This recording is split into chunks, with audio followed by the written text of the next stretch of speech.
La escuela. La escuela es ese lugar mágico de aprendizajes, experiencias y grandes oportunidades, pero que en ciertos periodos puede convertirse en un lugar de miedo para algunos estudiantes. Acompáñenme en este episodio número 16 del podcast Contexto Educativo.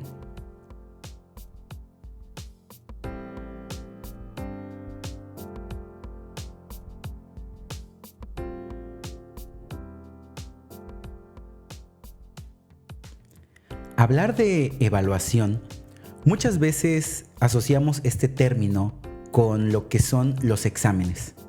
Aquellos benditos exámenes que seguramente nos habrán robado el sueño en más de una ocasión, porque por su estructura, por su forma, en algunos casos llegaban a generar miedo o terror para muchos estudiantes. Sin embargo, sí podemos asegurar que este concepto de evaluación ha cambiado mucho con el paso de los años. Hoy podemos comprender que la evaluación no se limita solamente a un día en el cual yo tengo que poner a prueba mis conocimientos o mis habilidades, sino que la evaluación se convierte en un proceso de formación y continuidad en el cual nosotros como maestras y maestros debemos estar pendientes durante todo tiempo cómo va mejorando nuestro estudiante. Y de esta manera nos hemos enfocado ahorita en esta temporalidad de aprender desde casa con algunas herramientas, con algunos métodos, con algunas formas para enseñar a las cuales no estábamos acostumbrados. Tenemos que valernos de herramientas como el Internet, que ya es una necesidad básica en estos días para poder aprender, así como de programas de televisión o radio que tengan un sentido educativo y que nos permitan a nosotros auxiliarnos para que nuestros alumnos obtengan aprendizajes que queremos. Pero ¿qué pasa cuando llega este periodo de evaluación? Ese momento en el cual nosotros necesitamos comparar cómo ha mejorado nuestro estudiante en relación a cuando recibía el grupo. Y bajo este esquema nos encontramos con 3 momentos de evaluación que el sistema educativo mexicano ha propuesto dentro del calendario escolar. Y en días anteriores surge una inquietud por muchas personas, por muchos maestros, sobre una circular que envían directamente desde la Secretaría de Educación Pública, donde se habla sobre aquellas orientaciones para llevar a cabo el proceso de evaluación durante todo este tiempo que dure el confinamiento derivado de la pandemia del COVID-19. Y esto llega a generar de alguna manera un poco de incertidumbre, porque de alguna forma no sabemos realmente cómo tendríamos que evaluar porque no tenemos al alumno cerca. No es lo mismo como con hace algunos años podíamos ver de cerca cómo mejoraba el alumno. Ahora tenemos que esperar que mamá o papá nos ayude para poder darnos cuenta cómo han mejorado nuestras niñas y niños. Y bajo esta situación entra un conflicto en el cual maestras y maestros nos estamos viendo un poco limitados, un poco complicados a la hora de asignar una calificación, porque muchas veces a mamá o papá lo que le importa es que mi niño o mi niña saque 10, porque todos queremos que nuestros hijos tengan las mejores calificaciones, que tengan un futuro mejor de acuerdo a los estudios que estamos haciendo. Pero es importante mencionar a mamá y papá que están en casita echándole muchísimas ganas y ayudándonos muchísimo en esta estrategia de Aprende en Casa, que la calificación debe quedar en un segundo plano. Lo que verdaderamente nos debe importar en estos momentos es evidenciar qué tanto nuestros niños y nuestras niñas están aprendiendo durante este confinamiento en casa. Y por obvias razones, la desigualdad social, la desigualdad de oportunidades, a veces va a ser un factor totalmente limitante para que podamos tener ese acercamiento a distancia con nuestros estudiantes. Ya que, de acuerdo con todo esto que hemos trabajado a lo largo de unos meses en la estrategia de Aprende en Casa, nos demuestra que hay diversos tipos de comunicación que se han dado a lo largo de este periodo educacional. Tenemos, por ejemplo, aquella comunicación que se le denomina de participación sostenida, y es aquella a la que todos quisiéramos aspirar, la que todos quisiéramos en algún momento, porque es la que verdaderamente va a permitir que yo le pueda dar un seguimiento adecuado a las niñas y a los niños. Va a ser muy complicado que yo pueda, como maestro, entender de qué manera ha mejorado y poder asignar una calificación o una evaluación de estos alumnos si no he tenido el acercamiento con ellos, si no he tenido la comunicación con ellos. Y muchas veces esta comunicación se ve afectada porque probablemente la situación económica de las familias no está siendo la mejor. Y entonces necesitamos ponderar alguna prioridad, o el sustento de casa o el pagar el internet para poder tener esa comunicación con nuestros maestros. Y esto vuelve más complicado todavía el proceso de evaluación. ¿Por qué? Porque de no tener esta participación sostenida, esta comunicación sostenida, nos iríamos a un segundo tipo de comunicación, el cual se denomina intermitente, que es aquella comunicación de baja participación en actividades, donde probablemente los alumnos se comuniquen una vez a la semana, quizá 2 veces a la semana por muy difícil, una vez cada 15 días, pero que tratamos de poder rescatar lo más que se puede de nuestros alumnos a través de esa intervención que tenemos con nuestras niñas y niños o con mamá y papá. Porque es totalmente importante la comunicación. Muchas personas hemos tenido problemas con alguna otra persona, algún amigo, algún familiar, incluso entre pareja, por falta de comunicación. Y esa falta de comunicación es la que se va a ver reflejada en esta situación de la evaluación. Porque no hay, de cierta manera, una participación constante. Y entonces nos estamos limitando a recibir evidencias de trabajo, muchas tareas que se están encargando para podernos valer de información que pueda darle veracidad a esa calificación o a esa evaluación que yo voy a estar poniendo en las boletas. Y bueno, como tercer punto tenemos aquella comunicación prácticamente inexistente, la cual desafortunadamente se está dando en muchos casos porque las oportunidades, como lo decía anteriormente, no son para todos iguales. Yo recuerdo que cuando empezaba la estrategia de Aprende en Casa, en el taller intensivo de capacitación se hablaba sobre que muchas personas dicen que estamos en un mismo barco y todos tenemos que ponerle el mayor esfuerzo a la actividad que estamos realizando porque estamos en el mismo barco. Sin embargo, causaba muchísima inquietud la reflexión de una de las profesoras que incluía materiales dentro del curso intensivo, porque era muy clara al decir que no es que estemos en el mismo barco, estamos en el mismo mar. Y de esta forma, en ese mar algunos van en barco, algunos van en yate, otros van en lancha y algunos van nadando. Las oportunidades no son las mismas para todas las personas. Y aquí es donde necesitamos valernos de la educación socioemocional y de cuestiones como la empatía para que como maestros podamos comprender que nuestros alumnos también están pasando por una situación complicada. También están pasando por un momento en el cual necesitan ser comprendidos y necesitamos ser un poco flexibles con las familias para poder asignar una calificación y que no se convierta en un método de castigo. Pero también es muy importante que mamá y papá en casa puedan comprender la importancia que existe el trabajar en equipo y lo importante que es para sus hijos, para sus hijas, el mantener una comunicación con papá y mamá. Yo he platicado con muchos compañeros, maestros, con personal directivo y es un poco curioso ver cómo de alguna manera el ser humano es tan complejo para poderlo entender, es tan complicado tratar con personas, incluso La labor docente no es fácil, a veces se necesitan trabajar con grupos de 30, he visto grupos de 40 en secundarias, grupos de 50 jóvenes que están en una misma aula y el maestro debe atenderlos a todos por igual. Y es complicado, pero qué complicado resulta trabajar con personas adultas.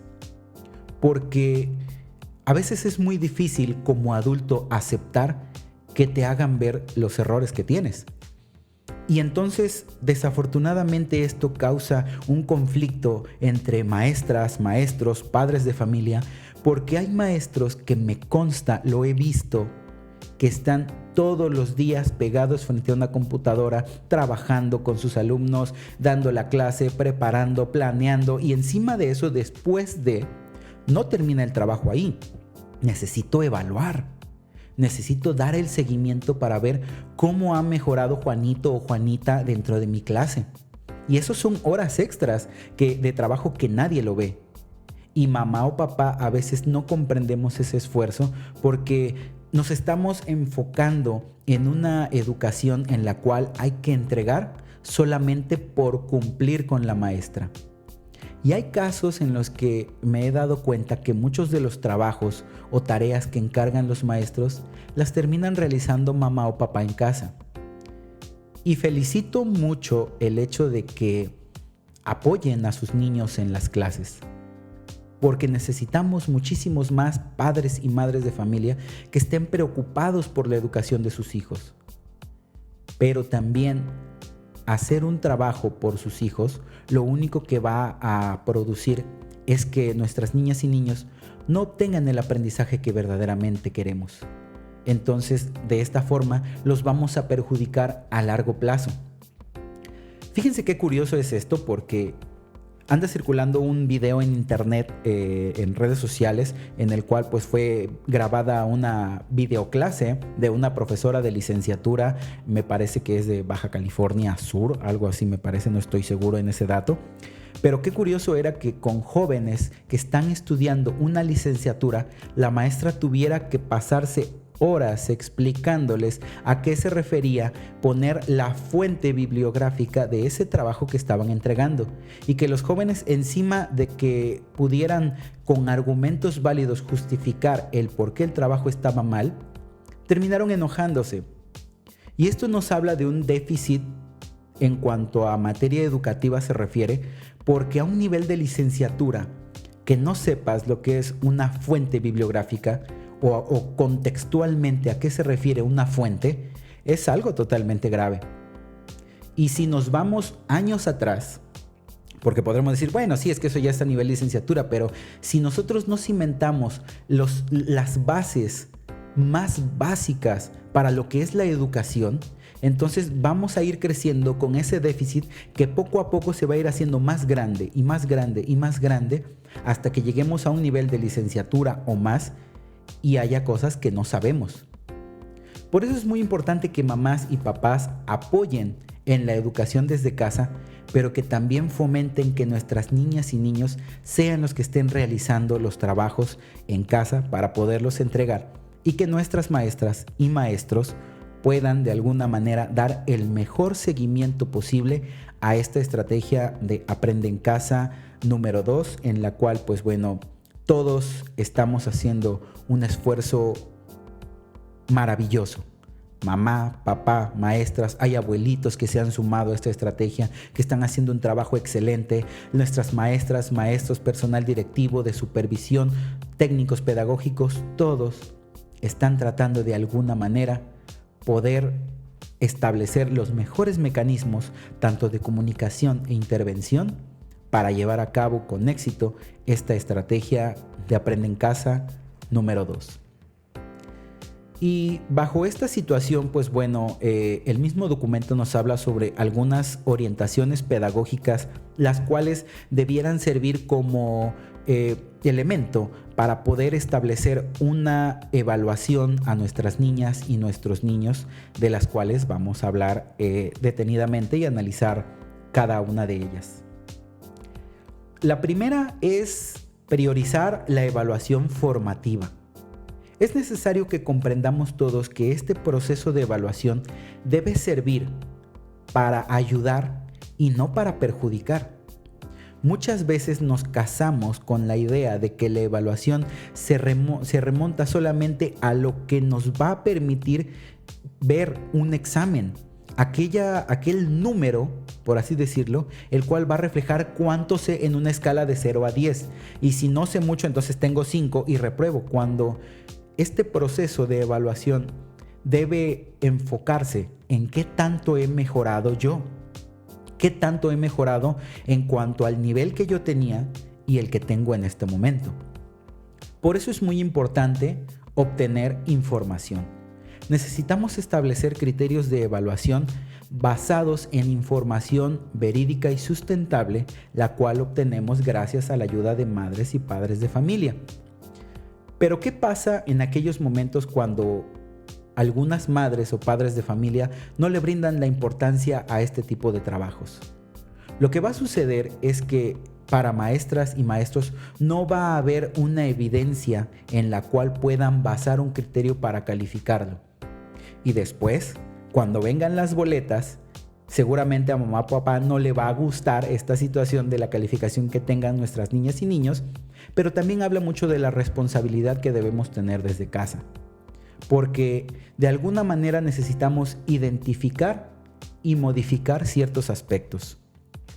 Aunque todos estamos realizando un esfuerzo muy grande por poder llevar a cabo esta estrategia de Aprende en Casa, lamentablemente existen casos en los que madres o padres de familia se preocupan más por otras cosas que por la educación de sus hijos. Y en este caso no estoy hablando de situaciones que tengan que ver con el sustento diario o con el hecho de preocuparse porque hace falta dinero en las familias, porque la economía está un poco mermada por la situación de la pandemia. No. Lamentablemente, y lo digo con muchísimo respeto para todas las personas que nos escuchan por las diferentes plataformas o por el canal de YouTube, lamentablemente hay casos donde mamá o papá están más preocupados por el partido de fútbol, por subir fotos a redes sociales, porque me voy a hacer una sesión de fotos, porque voy a irme a un viaje. Y resulta ser que en lugar de estar apoyando a mi niña o mi niño en sus clases, porque se supone que lo que más nos importa como padres de familia es la educación de nuestras hijas y de nuestros hijos, estamos preocupados en otro tipo de cosas. Estamos enfocados no en lo urgente ni en lo importante. Estamos dispersos en otro tipo de situación. A lo mejor es más importante ver un video de YouTube, a lo mejor es más importante ver la novela, una serie de Netflix o lo que sea, que estar ayudando a mis hijos en casa. He sabido de casos donde desde marzo que comenzamos este confinamiento, ha habido madres y padres de familia que no se han comunicado absolutamente para nada con sus maestros. Y fíjense qué preocupante es, y no es por una razón en la que no se tenga internet. Porque si hay fotos en Facebook, porque si hay fotos en Instagram, porque si hay estados, hay muchísimas cosas. Y ahí es donde nos preguntamos, ¿cómo sí puede haber internet para este tipo de situaciones, pero no puede haberlo para poder ayudar a mi hijo o a mi hija en sus tareas y que las pueda entregar en tiempo y forma? Y entonces después, cuando viene la calificación, seguramente vamos a encontrar mamás o papás que están enojados porque el niño salió bajo de calificación o porque seguramente tiende a reprobar. Y entonces surge un complejo en el cual nosotros nos ponemos como seres humanos a la defensiva, y lo peor del caso es que nos escudamos en la empatía. Tal es el caso del ejemplo del video que les hablaba, donde los mismos alumnos le dicen a la profesora, ¿no? Es que usted debería de ser más empática. A ver, espérame tantito aquí. No se trata de que la empatía deba ser ese elemento para justificar cada una de las situaciones. Porque hablar de empatía es ponerse en el papel del otro. pero también desde un punto consciente en el cual sepamos que la situación de esa persona, a pesar de que le está echando muchísimas ganas, que se está esforzando y tiene problemas económicos personales, está haciendo un gran esfuerzo por ayudarlo, o porque probablemente haya padres o madres de familia que sus conocimientos no abarquen tanto para poder ayudar a sus hijos, por ejemplo en secundaria, con ecuaciones o algún tipo de contenidos más específicos.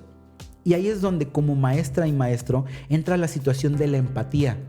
Comprender que la situación familiar no está siendo la óptima y necesitamos ayudar. Pero no escudarnos con la empatía cuando estamos dispersos en otro tipo de actividades recreativas, sociales, en redes sociales o en andar con amigos, ver el partido de fútbol, lo que sea, cuando estamos descuidando lo importante. Necesitamos prestar atención a lo urgente y lo importante. Y en estos momentos lo urgente y lo importante deben ser nuestros hijos. Prestarles atención y poner el mayor empeño posible en lo que importa, que es la educación de nuestras niñas y niños.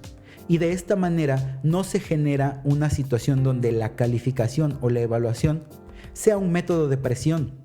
Al contrario, debe ser un proceso en el cual nuestros niños vean que verdaderamente hay una coordinación entre madres y padres de familia, y que gracias a ello nuestros niños y nuestras niñas que están estudiando puedan crecer con el apoyo de todos nosotros. Y otro de los aspectos importantes dentro de este proceso de evaluación tiene que ser el saber qué opinan nuestros alumnos. Yo aplaudo muchísimo ese gran esfuerzo de maestras y maestros que de alguna manera han tratado de acercarse con los alumnos para entrevistarlos, platicar con ellos, porque ese acercamiento es el que va a permitir que tenga yo una mayor confianza para poder exponer un tema, para poder hacer una tarea. Hay casos donde los niños no conocían a sus maestros. Vamos a pensar en aquellos niños que entraron a primer grado, ya sea de preescolar, primaria o secundaria. No conocen a sus maestros.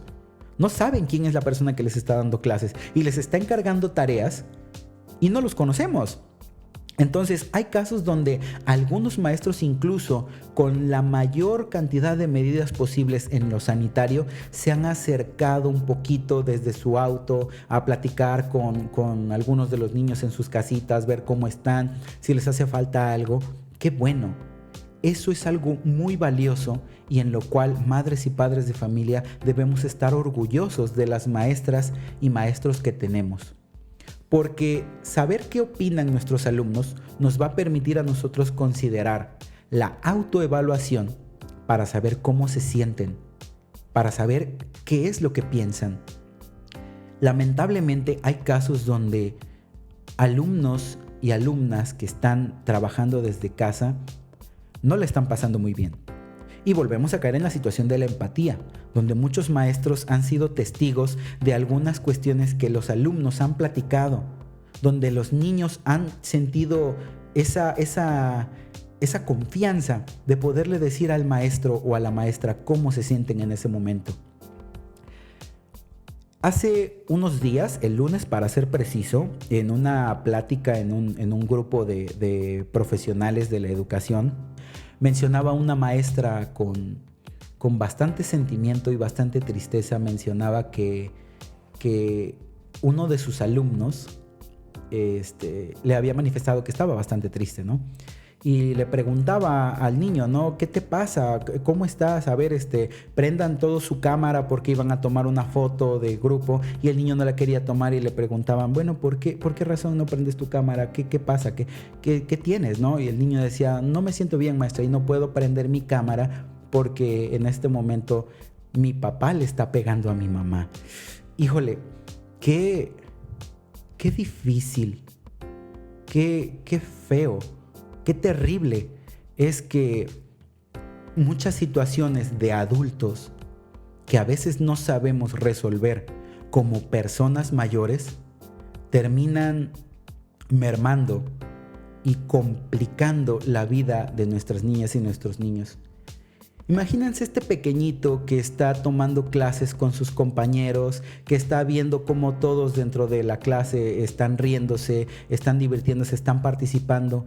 Él quisiera hacerlo y no puede, no porque sus habilidades no le den para eso, no porque la maestra o el maestro no esté pendiente de él, sino porque hay una situación desde casa que lo está perjudicando. Y ojo, esto no es una situación que se limite solamente a la estrategia de aprende en casa, porque historias como estas que se están dando en pláticas de educación a través de Zoom o de cualquier plataforma, también suelen suscitarse en aquellos periodos de educación normal, por así decirlo, ¿no? Cuando estábamos todos en nuestras escuelas. Y hay que tener mucho ojo con esto, mamás y papás. Vuelvo otra vez de la manera más respetuosa posible. Si tenemos algún problema, algún conflicto familiar, tratemos de resolverlo de la mejor manera. Busquemos ayuda profesional, pero no propiciemos este tipo de situaciones en las cuales nuestras niñas y niños se van a sentir tristes, deprimidos. Yo sé que la situación es complicada. Yo sé que hay familias que están pasando por momentos muy duros y muy crudos, los cuales no esperábamos, nadie estaba preparado para esto, pero necesitamos priorizar que nuestras niñas y niños deben estar en el centro de, si queremos que tengan una buena educación, también necesitamos apoyar como papás, porque en episodios pasados hablábamos sobre la nueva educación y en este episodio hablábamos sobre la educación formal e informal. Y es increíble ver cómo los niños aprenden mucho con la educación formal, aquella que los maestros le imparten a los niños, aquellos que están recibiendo su sesión por televisión, por radio, a lo mejor por internet con sus maestros. Pero también es muy importante saber qué han aprendido de manera informal. Y a este tipo de educación informal me refiero a lo que han aprendido en casa, con sus mamás, con su papá, en el barrio, en la colonia en la que yo me desenvuelvo, en el contexto educativo en el cual yo me encuentro, porque es increíble cuánto podemos aprender estando fuera de la escuela. Y eso también importa mucho para poder poner una calificación. Para poder evaluar, necesito saber también qué aprendió fuera de la escuela. Y si mi niña o mi niño está viviendo alguna situación complicada desde casa, lo único que va a propiciar es que mi alumno no aprenda, se vuelva triste y entonces no pueda avanzar. Aquí es donde necesitamos ser empáticos. Empáticos con nuestros hijos, con nuestros estudiantes, por lo que más nos debe importar es que ellos aprendan. Y bueno, uno de los elementos más comentados dentro de esta circular es valorar los avances. Y valorar los avances nos estamos enfocando aquí a maestras y maestros, padres y madres de familia, porque el parámetro principal para evaluar no tiene que ser comparar qué tanto sabe Luisito en comparación de cuánto sabe Juanito. No, sabemos que no todos los alumnos aprenden de la misma forma y que no todos los alumnos asimilan los aprendizajes al mismo ritmo. Habrá algunos que rápidamente puedan asimilar un contenido y habrá otros que seguramente pues les tardará un poquito más. Pero no etiquetar alumnos, no etiquetar niños, eso puede ser muy terrible y totalmente perjudicial para los estudiantes. Ponerles la etiqueta de niño burro, flojo, ese tipo de cosas yo creo que no van. Como adultos no nos gustaría que les etiquetaran de esa manera y estoy 100% seguro porque he visto bastantes casos en cuanto a adultos en el trabajo los etiquetan de flojos, conflictivos, entonces no te gusta, ¿verdad? Entonces, ¿por qué etiquetar a alumnos de flojos o cuando probablemente lo que les está costando es entender? Y aquí valorar los avances necesitamos tomar como parámetro el punto de partida de los alumnos. ¿Cómo los recibimos? Para eso son las evaluaciones diagnósticas, para saber qué tipo de alumnos estoy recibiendo y cómo voy visualizando el proceso en el cual ellos van mejorando. Y muy importante, valorar el esfuerzo, porque muchas veces vemos un niño o una niña que puede sacar un 6 o un 7 y vemos la boleta y la minimizamos, ¿no? Porque eres alumno de 7, eres alumno de 6. Un programa que habían sacado que se llamaba De Panzazo, ¿no? O sea, la verdad es que a criterio muy personal se centra solamente en una cuestión polémica para generar polémica entre padres y madres de familia por la educación. No, porque como he hablado a lo largo de este episodio, hay muchas cosas que pueden mermar el desempeño de nuestros estudiantes. Pueden ser cuestiones familiares, emocionales, económicas, o porque probablemente nuestros niños están en el proceso de aprendizaje. Y eso no quiere decir que no sepa, simplemente que no ha sabido asimilar todavía el contenido. No ha sabido asimilar todavía ese aprendizaje. Y si yo no valoro el esfuerzo de ese 6 o ese 7 que está sacando un niño o una niña, lo único que voy a propiciar es de que se deprima, que llore, que se sienta mal y que entonces ahora sí no le ponga ganas a la escuela, porque va a decir, bueno, todas las ganas que le estoy poniendo, el esfuerzo que estoy realizando para poder pasar la asignatura porque me cuesta muchísimo, y en lugar de valorar el esfuerzo que yo hago, me terminan regañando. ¿Qué va a pasar? Que se va a deprimir.